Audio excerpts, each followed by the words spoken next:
नमस्कार, मैं आरडी भारती और आप देख रहे हैं बिहारी सुल्तान। कल चौथे चरण का चुनाव होगा। 96 सीट के ऊपर चुनाव होना है और चुनाव प्रचार इन 96 सीटों का बंद हो गया। जो प्रशासन है पूरी तरह से मुस्तैद हो गई है कि कल 96 सीट के ऊपर बटन दबेगा। लेकिन जो ताज़ा रिपोर्ट आपके सामने हम प्रस्तुत कर रहे हैं, भाजपा जगह जगह से चुनाव हार रही है। यहाँ तक जो सर्वे रिपोर्ट निकल कर आई है, कन्फर्म उत्तर प्रदेश के 80 लोकसभा सीट में से 40 सीट गंवाने वाली है। बिहार में 40 लोकसभा सीट से 20 सीट वो गंवाने वाली है। जनता का मूड बदल गया है। भारतीय जनता पार्टी अपने राग बदल लिए हैं। वो बार बार कह रहे हैं कि हम 150 सीट दक्षिण भारत से प्राप्त कर रहे हैं। इसका मतलब उत्तर भारत के जो जनता है, जो मतदाता है, जो लोग हैं, वो भाजपा को बाय बाय कर चुके हैं। जो एक्सपर्ट जो अनुमान लगा रहे हैं, उनमें आप कह सकते हैं कि ऊपर नीचे हो सकता है। जैसे कि ये स्वराज अभियान के जो अगुवा थे, जो आगे आगे चल रहे थे, योगेंद्र यादव, उन्होंने कहा भाजपा को 250 से 225 सीट निकल कर आ रही है, जबकि 2019 के चुनाव में 303 सीट आई थी। उधर प्रशांत किशोर जी का भी रिपोर्ट ठीक नहीं है। वह भी भाजपा के ऊपर डाउट कर रहे हैं। श्रावस्ती के रैली में मीटिंग में बहन मायावती जी ने कह दिया कि अगर ईवीएम की धांधली नहीं हुई तो भाजपा की सरकार नहीं बन रही है। इस बार विपक्ष की सरकार होगी। बहन मायावती जी कई मौके पर बोल चुकी है और शुरू में भी ये कह रही थी कि पता नहीं किस समय किसकी जरूरत पड़ जाए। इसका मतलब है कि बहन मायावती जी के पास, यानी बसपा के पास, अच्छी खासी सीट निकलने वाली है। और कई बार यह रिपोर्ट सामने आई है कि इस बार बसपा किंग मेकर बनेगी। मैं ज्यादा एडवांस नहीं कह सकता कि बहन मायावती जी प्रधानमंत्री बनने वाली है। यह और बात है कि राजनीति में कुछ पता नहीं कि पूरा का पूरा विपक्ष ये कह दे कि बहन जी को हम प्रधानमंत्री बनाते हैं। लेकिन भाजपा जा रही है और विपक्ष मजबूत हो रही है। आम जनता का यह कहना है, जगह जगह लोग कहते पाए गए हैं कि यह शब्द जो आया कि मोदी है तो मुमकिन है, यानी मोदी सरकार में हम मानते हैं कि मोदी जी का क्रेज, मोदी जी का जलवा है जनता के बीच, लेकिन जो इनके नेता हैं, जो इनके सांसद हैं, वह आम जनता को पूछ नहीं रहे हैं। अगर हम वोट देंगे तो अपनी मर्जी से देंगे। भाजपा के नेता ये समझ बैठे हैं, ओवर कॉन्फिडेंस में हैं कि मुझे तो वोट मिलेगा ही मिलेगा। लोग ये भी कहते हैं कि हम अपने संसदीय क्षेत्र के नेता को देखकर नहीं, बल्कि प्रधानमंत्री नरेंद्र मोदी को देखकर वोट देते हैं। यह हर जगह कही गई, लेकिन इस वजह से विकास धीमा हो गया। जो लोकसभा का जो क्षेत्र होता है, वहाँ के कामकाज ठप हो गए, विकास नहीं हो पाया, क्योंकि भारतीय जनता पार्टी के नेता यह समझने लग गए हैं कि भारतीय जनता पार्टी अभी ताकत में है। प्रधानमंत्री नरेंद्र मोदी जी के नाम पर वोट मिलता है, इसलिए हमें वोट तो मिलेगा ही मिलेगा।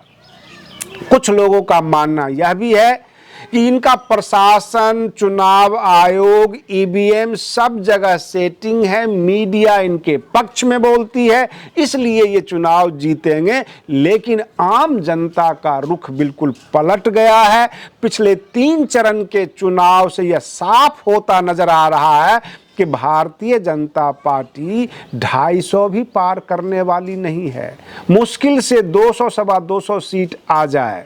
यह और बात है कि जब आम जनता बोले, कोई विश्लेषक बोले, पत्रकार बोले, तो थोड़ा बहुत डाउट रहता है। लेकिन बहन मायावती जी जब जब बोलती हैं, जो आकलन करती हैं, वो बिल्कुल फिट बैठता है। आप पिछले दिनों देख रहे होंगे कि जौनपुर के सीट पर उन्होंने श्याम सिंह यादव को नामांकन करवाया, धनंजय सिंह की पत्नी श्रीकला का टिकट काट दिया।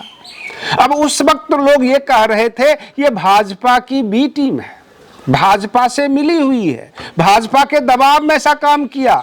लेकिन आज की ताजा रिपोर्ट 5-7 मिनट पहले की रिपोर्ट में बता रहा हूं कि धनंजय सिंह भाजपा ज्वाइन कर रहे हैं। क्या पता बसपा वहां पर टिकट देती और नामांकन करने के बाद कैंडिडेट अगर भाजपा से मिल जाते तो एक सीट का तो डायरेक्ट लॉस होता। आपने बहुत सारी खबरें सुनी होगी कि नामांकन किया हुआ प्रत्याशी जो कांग्रेस का था अपने आप को सरेंडर किया और जाके भाजपा में मिल गया। जैसे गुजरात में सूरत का मामला आया और जगह का मामला आया कि निर्विरोध भाजपा के कैंडिडेट जीत गए, क्योंकि कांग्रेस के जो प्रत्याशी हुआ करते थे कई बार नामांकन के बाद भी बिक जाते थे, सरेंडर कर जाते थे। तो क्या जौनपुर के सीट पर ऐसा नहीं होता और फिर आरोप लगता कि बसपा के जो प्रत्याशी, जो नामांकित प्रत्याशी थे जिनका नामांकन बसपा ने कराया था, वो भाजपा के सामने जाकर सरेंडर कर गया। कम से कम इज्जत तो पार्टी की बची। जौनपुर में श्याम सिंह यादव को इन्होंने नामांकन करवाया।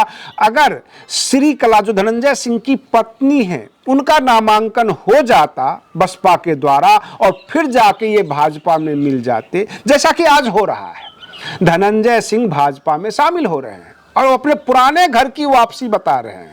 तो इसका मतलब बहन मायावती जी के पास जो मीडिया रिपोर्ट होता है, जो उनके पास खबर होती है, वो विश्वास सूत्रों के हवाले से खबर होती है और कोई भी घटना होने से पहले वो एक्शन ले लेती हैं। अब श्रावस्ती के मीटिंग में बहन जी ने कह दिया कि अगर ईवीएम की धांधली नहीं हुई तो जो ये निरंकुश शासन है भाजपा की, ये बदलने वाली है। आम जनता इस बार पलटी मार रही है।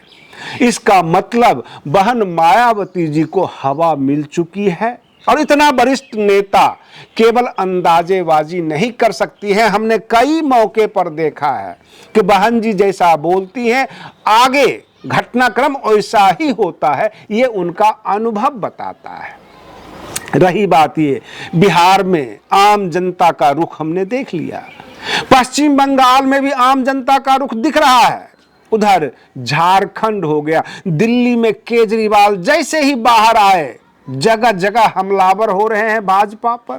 उन्होंने तो यहां तक कह दिया कि अगर प्रधानमंत्री नरेंद्र मोदी जी चुनाव जीत भी गए तो सितंबर में वो 75 साल के हो जाएंगे, अपने आप रिटायर हो जाएंगे, क्योंकि उनका अपना रूल है कि 75 में हम रिटायर करेंगे और सबसे पहले योगी आदित्यनाथ जी को निपटा देंगे, उसके बाद रिटायर होंगे। दिल्ली और पंजाब में आम आदमी पार्टी और भाजपा आमने सामने है और दोनों जगह बहुजन समाज पार्टी को मार्जिन वोट से जीतने का पूरा पूरा मौका मिल रहा है। इसलिए बहन मायावती जी काफी गदगद हैं। आज वो हरियाणा में उनकी बहुत बड़ी रैली होने वाली है। आज के लिए बस इतना ही। आप बने रहिए बिहारी सुल्तान चैनल पर। हम फिर मिलते हैं अगले वीडियो में। तब तक के लिए धन्यवाद।